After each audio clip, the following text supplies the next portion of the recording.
नमस्कार। आत्मा यदि प्रसन्न हो अंदर से तो जीवन जीने का आनंद कुछ और ही होता है। हमारी आत्मा खुश नहीं है, दुखी है, पीड़ा में है, अस्वस्थ है, मीन्स शरीर अस्वस्थ है, तो कहीं ना कहीं आत्मा परेशान तो रहेगी। मित्रों, बहुत बड़ा ये सेटअप है ईश्वर का बनाया हुआ। इसको समझ पाने के लिए बहुत ब्रॉडली सोचना पड़ता है। लोग उंगली उठा देते हैं ज्योतिष के ऊपर कि ज्योतिष कुछ नहीं है। मैं आपको बिल्कुल ये कहना चाहूँगा, ज्योतिष एक प्रॉपर विज्ञान है और ये ज्योतिष हर चीज़ को बैलेंस करती है, आपको आगे की राह भी दिखाती है, तो इस नेचर को बैलेंस करने का काम करती है। अत्यधिक जल शरीर में भर जाए तब मोटापा, फैट, थुलथुला शरीर हो जाएगा। कम हो जाए तो पानी की कमी हो जाएगी, ग्लूकोज चढ़ाना पड़ेगा। बैलेंस रहे तो अच्छा है। अग्नि, पृथ्वी, वायु, जल और आकाश, ये पांचों तत्व बैलेंस रहें तो ही आपका शरीर बैलेंस रह सकता है, ये नेचर बैलेंस रह सकती है। ज़्यादा पॉल्यूशन बढ़ जाएगा तो भी दिक्कत आ जाएगी। अब सोचिए कि इन पांचों के पांच तत्वों को बैलेंस करने वाले ग्रह, प्रकाश के देवता, जिनकी दिव्य ज्योत से ये पूरा संसार चलता है, ये सोलर सिस्टम चलता है, ऐसे ग्रह यदि नीच हो जाते हैं तो आपका अग्नि तत्व भी डिस्टर्ब होगा, वायु तत्व भी डिस्टर्ब होगा, जल तत्व भी डिस्टर्ब होगा, पृथ्वी तत्व भी डिस्टर्ब होगा और आकाश में तो ये चारों तत्व हैं ही। सिर्फ इतना सा इसको समझने की आवश्यकता है। जो इस सेटअप को समझ गया तो वो सूर्य की महिमा को समझ जाएगा। सूर्य से परे कुछ भी नहीं है। और ये सूर्य एक वर्ष में एक ही महीना होता है जिस समय ये नीच हो जाते हैं, जिस समय इनकी पावर डाउन हो जाती है, जिस समय ये स्वयं तांडव मचाते हैं। अभी 11 महीने में तो खूब देते हैं, खूब, जितना मर्जी ले लो इनसे, बट एक महीना ऐसा होगा जिसमें ये आपसे ले भी लेंगे, आपके कर्मों की आपको सजा भी दे देंगे।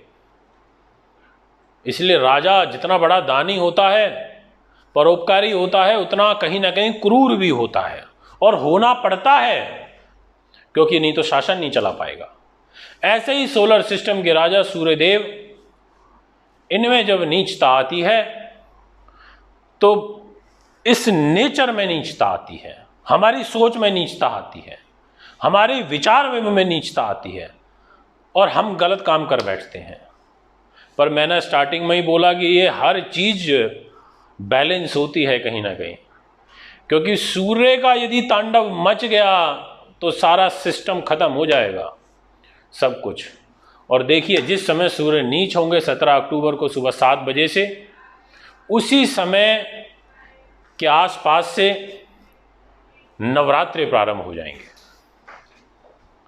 माता रानी के नवरात्रे दैवीय शक्तियों का वास इस पृथ्वी लोक के ऊपर होगा, और वो दैवीय शक्ति यहाँ सूर्य भगवान को मनाएंगे कि हे सूर्यदेव, हम अब इस पृथ्वी लोक पर आ चुके हैं, अब नव दुर्गा का पूजन होगा पूरे 9 दिनों तक। आपका जो नीच का प्रभाव है उसको बैलेंस करने का काम ये नवरात्र में देवियां करेंगी। पर यह चिंता जरूर आपको बढ़ गई होगी कि कौन कौन सी 12 राशियों के ऊपर कैसा प्रभाव पड़ेगा। वीडियो लंबा नहीं खींच रहा हूं, कमेंट में मत लिखना, बहुत सारे लोग लिख देते हैं। ये वो लोग लिख देते हैं जिनको पेशेंस नहीं होता, जिनको सिर्फ अपनी राशि सुनना है, बाकी सब जाए भाड़ में। और जिन लोगों को रुचि आ रही होगी बहुत ज़्यादा, तो कमेंट में लिखेंगे भी कि हाँ आप बिल्कुल, आप बताइए तसल्ली से। तो मित्रों, 12 राशियां हैं, इसलिए इंतजार करना पड़ेगा, वीडियो थोड़ा लंबा भी बनेगा। अब यहाँ पर देखने वाली ये बात होगी कि सूर्य अपनी नीचता को कैसे कैटेगराइज करेंगे।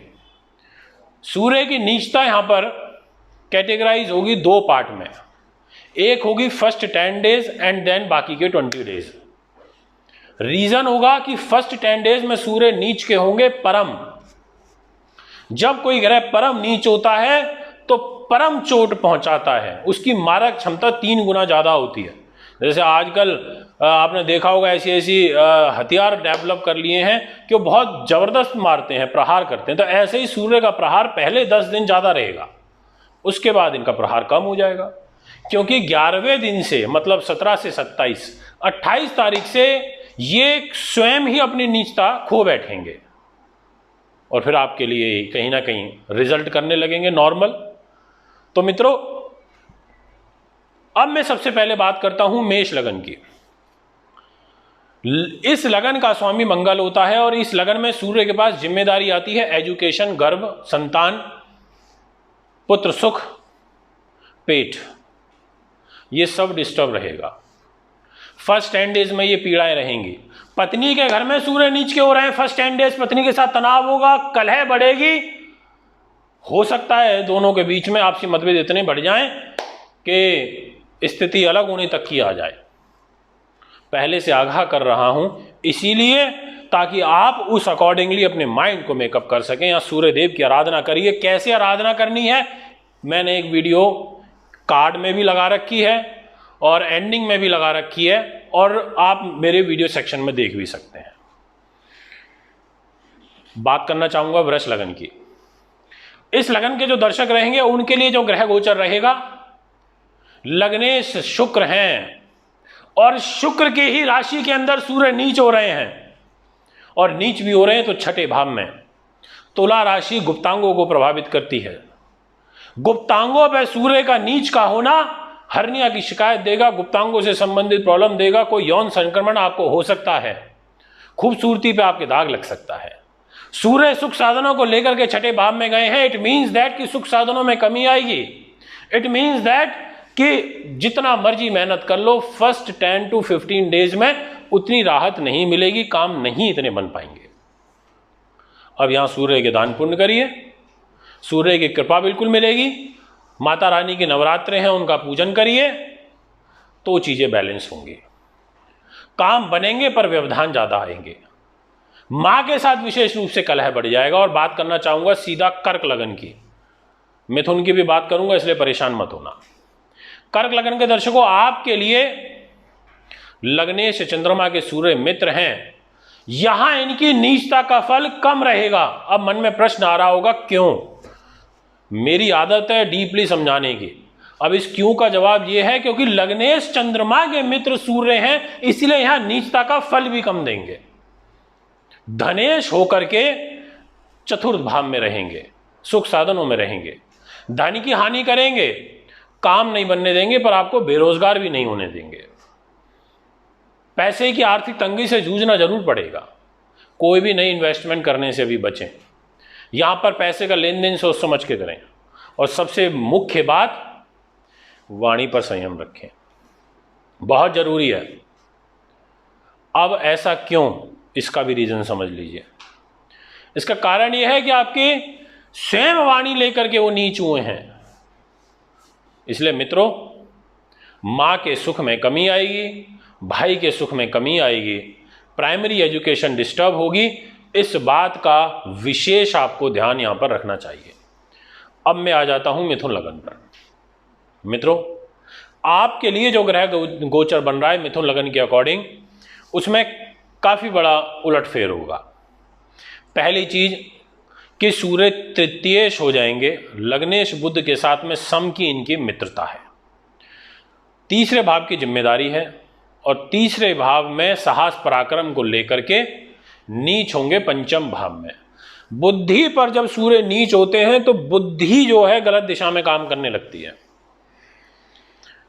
इसीलिए जो लोग 2 नंबर के पैसे से धन अपनी आजीविका चलाते हैं, जो गर्भवती महिलाएं हैं, वो सब ध्यान बरतें।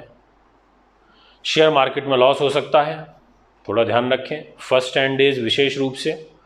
और यहां पर जो शुक्र है वो तृतीयेश होकर के नीच हुए हैं, तो ऐसी स्थिति में धोखे मिल सकते हैं। जितना सहयोग आप दूसरों को करेंगे उतना दूसरे आपको नहीं करेंगे। एक ये स्थिति बनती हुई नजर आती है। इसके बाद बात करता हूं आपसे सिंह लगन की।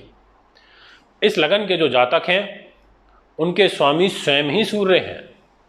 अब यहां पर सूर्य नीच के होकर तीसरे भाव में गए हैं। स्वयं की हानि कर लेना, ओवर कॉन्फिडेंस के शिकार हो जाना, आप यहां पर स्वयं अपनी लगन के स्वामी होकर के सूर्य तीसरे भाव में नीच होंगे, यात्राओं से कष्ट होगा, काम नहीं बन पाएंगे, व्यवधान ज़्यादा रहेगा फर्स्ट 10 डेज में। और यहाँ पर सबसे बड़ी बात, किसी के बेवजह पचड़े में ना पड़े, लड़ाई झगड़े से दूर रहें, ये आपके लिए मैं सलाह देना चाहूँगा। और इस नीच के सूर्य में लोग आपको डाउन करने की कोशिश करेंगे, आपके आत्मसम्मान को ठेस पहुंचाने की कोशिश करेंगे। जिन बड़े लोगों के माध्यम से आपके काम बनने थे, इनसे भी 10 दिन तक गैप कर दीजिए, ज़्यादा बात मत करिए, क्योंकि यही लोग अब आपके एंटी हो जाएंगे। इस समय को, इस फेज को निकलने दीजिए, उसके बाद ही कोई अप्रोच कोई लगानी है, कोई सिफारिश लगानी है अपने किसी काम को लेके, तो ही लगाइएगा। मित्रों, नेक्स्ट बात करूंगा कन्या लगन की। आपके लिए जो एक ग्रह गोचर बन रहा है, इसमें विशेष रूप से जो ग्रह गति रहेगी, उसमें खर्च के स्वामियों के धन में जा रहे हैं नीचों के। मित्रों, लगन के दोनों तरफ ये भाव आते हैं, एक तरफ धन तो दूसरी तरफ खर्च। खर्च जब धन में चला जाए तो उच्च कोटि के खर्चे होते हैं, और वहाँ वो नीच भी हो जाए तो ऐसी स्थिति में 10 रुपये की आय होगी, 50 रुपये का खर्चा होगा, और आप सोच नहीं पाए, आपके लिए अकल्पनीय होगा। आप कहेंगे कि ये क्या हो रहा है एकदम से। साथ में परिवार के लोगों के साथ में कलह बढ़ जाएगा, जहाँ तो इतना अच्छा व्यवहार था उनके साथ में, वही आपके एंटी हो जाएंगे, वही आपको खाने को दौड़ेंगे। ऐसी एक स्थितियाँ यहाँ पर बनेंगी, इसलिए थोड़ा ध्यान रखें, सोच समझ के काम करें, क्योंकि ये फर्स्ट 10 डेज तक ज़्यादा परम नीच के रहेंगे, इसलिए इसमें ध्यान रखना होगा। और विशेष रूप से ये लगभग आप ये मान के चलिए 30-31 तारीख से अक्टूबर से, और जो ये 6-7 तारीख तक का समय होगा, ये इसमें आपको थोड़ा ज़्यादा ध्यान रखना होगा। बात करते हैं तुला लगन की। इस लगन के स्वामी स्वयं शुक्र होते हैं, और शुक्र के साथ सूर्य की शत्रुता है। अब यहाँ समस्या ये आती है कि सूर्य के पास तुला लगन में जिम्मेदारी आती है लाभ की। अब लाभ तो देना है इनको, पर अब ये लाभ लेकर के लगन में नीच हो गए हैं। तो ऐसी स्थिति में इनका जो सूर्य का जो प्रभाव है, जो नीचता वाला, उसमें कुछ कमी तो जरूर आएगी, कुछ कमी, पर प्रॉपरली इतनी मैं नहीं कह सकता। लाभ में कमी आएगी, व्यापार में घाटा होगा। इसीलिए आपको अपने स्वभाव को उसी अनुसार ढालने की यहाँ पर ज़रूरत है। सोच समझ के काम करें। बड़े भाई बहनों के साथ में साझेदार से कोई तनाव हो सकता है, वैवाहिक जीवन में मतभेद उत्पन्न हो सकते हैं। यात्राएं ज़्यादा लंबी दूरी की ना करें। आपके मामा मामी के साथ में, मौसा के साथ में, मतलब मातुल पक्ष से कोई ना कोई हानि होने की एक स्थिति बनती हुई नजर आ रही है। बात करता हूँ वृश्चिक लगन की। आपके लिए जो ग्रह गोचर बन रहा है, इसमें विशेष रूप से कर्मेश सूर्य नीच के हो रहे हैं, सरकारी नौकरी की जिम्मेदारी लेकर 12th हाउस में। नौकरी से ही संबंधित चीज़ों पर पैसा खर्च होगा। आपको कोई ना कोई इंक्वायरी का डिपार्टमेंटल शिकार होना पड़ सकता है, और आपको कुछ अपनी जेब से पैसा खर्च करना पड़ सकता है कि मान लीजिए आप रेवेन्यू डिपार्टमेंट हैं और कैश शॉर्ट हो रहा है, प्रॉपर नहीं हो रहा, आप ही को पैसा देना पड़ सकता है, अपनी जेब से भरपाई करनी पड़े। यहाँ पर कर्मेश होके नीच हुए हैं, मेहनत ज़्यादा करेंगे, उस अनुसार रिजल्ट नहीं मिल पाएंगे। संघर्ष ज़्यादा होगा, फल उतना नहीं मिल पाएगा, तो हताश ना हो। मेहनत का फल ज़रूर मिलता है, बट अभी थोड़ा ग्रह गति ठीक नहीं है। 12वें भाव में सूर्य बैठे हैं, यहाँ पर 12वें भाव में टांगों पे, पैरों पे बैठे हैं। पेट से संबंधित, टांगों से, पैरों से संबंधित शिकायत बढ़ सकती है। आँखों से संबंधित रोग बढ़ सकता है, क्योंकि आँख के घर में बैठे हैं नीच के होकर के, इसलिए यहाँ ध्यान रखें। अब मैं नेक्स्ट आपसे सीधा बात करना चाहूँगा मकर लगन की। मकर के जो दर्शक रहेंगे उनके लिए जो ग्रह गोचर बन रही है, इसमें रोगेश सूर्य नीच के होकर कर्म पे बैठेंगे। ऐसी स्थिति में स्वास्थ्य की तो हानि करेंगे ही। ये अग्नि तत्व शरीर में बढ़ेगा, और जलोदर नाम की बीमारी हो सकती है, मांसपेशियों में दिक्कत आ सकती है, पाइल्स जैसी समस्या घर बना सकती है। विशेष ध्यान रखना है आपको। और 10th हाउस में बैठ के आपके जो दोनों घुटने हैं, इनमें भी शिकायत बढ़ सकती है। मित्रों, ये कैरियर पर नीच हुए हैं, इसलिए नौकरी पेशे वाले लोग सावधानी से यहाँ पर काम करें। अब आपसे बात करना चाहूँगा मैं नेक्स्ट लगन राशि, और वो रहेगी कुंभ। कुंभ लगन के दर्शकों, आपके लिए जो ग्रह गोचर बन रहा है, इसमें 7वें भाव के स्वामी सूर्य बनते हैं। अब विवाह की जिम्मेदारी लेकर के भाग्य में चले गए। अब आप सोचिए, यानी कि लाइफ पार्टनर के माध्यम से भाग्य की हानि होना। आप यदि कोई साझेदार के साथ काम करते हैं उससे नुकसान होना, आपके प्रेम प्रसंग इसमें दिक्कत आना। इसके अलावा ये भाग्य स्थान में नीच के हो रहे हैं, पिता से नुकसान होना, पिता का स्वास्थ्य खराब होना, उनको कोई हार्ट से रिलेटेड डिजीज आना, आपको कमर बैक पेन की शिकायत कोई बढ़ जाना, और बहुत मेहनत करने के बाद में सफलता मिलने का एक योग यहाँ पर बनता हुआ नजर आ रहा है। और वो जो ये स्थिति बन रही है कुंभ लगन के दर्शकों के लिए बन रही है। इसके बाद अब बात करूंगा मैं धनु लगन की। धनु लगन के हमारे दर्शकों, आप शनि की इस समय 7.5 के अंतिम दौर से जूझ रहे हैं। मित्रों, आपके लिए जो सूर्य हैं वो भाग्येश हैं और भाग्येश होकर के ये लाभ पे बैठे हैं। अब यहां पर ये लाभ तो देना चाहते हैं, लाभ आपको मिलेगा भी, आपको सूर्य नीच के उतना नुकसान नहीं पहुंचा पाएंगे जितना और कहीं ना कहीं राशियों में थोड़ा बहुत दिक्कतें दिखाई दे रही हैं।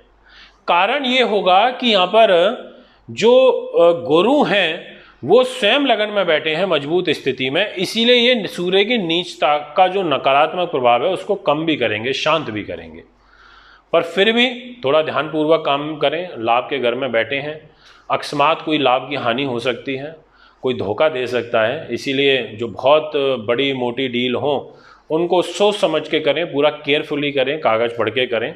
अब मैं नेक्स्ट आपसे बात करना चाहता हूँ मीन लगन की। ये लगन स्वयं गुरु के द्वारा रूल होती है और इस लगन वालों के लिए थोड़ी समस्या ज़्यादा रहेगी, क्योंकि रोगेश सूर्य रोग अष्टम भाव आयु के घर में बैठे हैं रोगेश होकर के। तो ऐसी स्थिति में दोस्तों कहीं ना कहीं ये समस्या को बढ़ा सकते हैं, इसलिए विशेष आपको ध्यान रखना चाहिए। जिन लोगों को स्वास्थ्य काफ़ी ज़्यादा खराब चल रहा है वो लोग विशेष ध्यान रखें, क्योंकि छठे से जब अष्टम भाव में नीच के हों तो फर्स्ट 10 डेज थोड़े नुकसानदायक ज़्यादा हो जाते हैं। पेट से संबंधित बीमारी के लिए, लीवर किडनी से संबंधित शिकायत के लिए, शुगर के पेशेंट भी यहाँ पर बहुत ध्यान रखें। और यदि आप मीन लगन के हैं तो आपको विशेष ध्यान रखना है, क्योंकि आपकी लगन में भी मंगल वक्र स्थिति में चल रहा है और जो शनि है वो भी रोग से रोग, छठे से छठा यानी कि 11th हाउस में शनि प्लेसमेंट हो रखा है। तो ये भी एक ज़्यादा अच्छी स्थिति नहीं है और शनि की 10वीं दृष्टि भी सूर्य के ऊपर पड़ रही है। मित्रों, यहाँ पर ये है 12 की 12 लग्नों के ऊपर नीच के सूर्य का प्रभाव। घबराएं नहीं, चिंता ना लें, क्योंकि यहाँ पर कुछ लग्नों के मित्र हैं तो कुछ के शत्रु भी हैं। कुछ लग्नों के लिए थोड़ा नुकसान कर सकते हैं तो कुछ लग्नों के लिए उनकी नुकसान करने की क्षमता में भी कमी आएगी। और आप रेमेडी भी कर सकते हैं। रेमेडी करने से तो बड़ी बड़ी चीज़ों का ज़बरदस्त लाभ मिलता है, उसके लिए मैंने एक अलग से वीडियो भी बनाई है, वो सबके लिए एप्लीकेबल है, सब लोग कर सकते हैं, उसमें राशि देखने की आवश्यकता नहीं है। मित्रों, यदि आपने मेरा यूट्यूब चैनल अभी तक नहीं सब्सक्राइब किया तो ज़रूर करें और बेल आइकन के बटन को भी दबाएं ताकि जल्द नए नए नोटिफिकेशन आप तक पहुंच पाएं। और एस्ट्रो24 के नाम से हमारा फेसबुक पेज है, इसे भी आप फॉलो कर सकते हैं। कुंडली बनवाने के लिए, दिखाने के लिए, पूजा पाठ के लिए, रत्नों के लिए भी आप मैं कांटेक्ट कर सकते हैं। एक बार पुनः आगामी कार्यक्रम में आपके समक्ष उपस्थित होऊंगा। अभी आपसे ज़्यादा चाहता हूं, नमस्कार, धन्यवाद। दर्शकों, अगर आप अपनी कुंडली दिखाना चाहते हैं तो एक कुंडली 2100 रुपये व घर का नक्शा बनवाना या वास्तु विजिट या पूजा पाठ करवाना चाहते हैं तो आप हमें निम्न पते पर संपर्क कर सकते हैं। हमारा दिल्ली का पता है महर्षि पराशर ज्योतिष विद्यालय, C9 महिंद्रा पार्क, पंखा road, near Janakpuri C1 bus stand, new Delhi 59। Phone number 01125638157, 25638168। Mobile number 9999886090, 9212286090। Email info@astrohubworld.com। Website www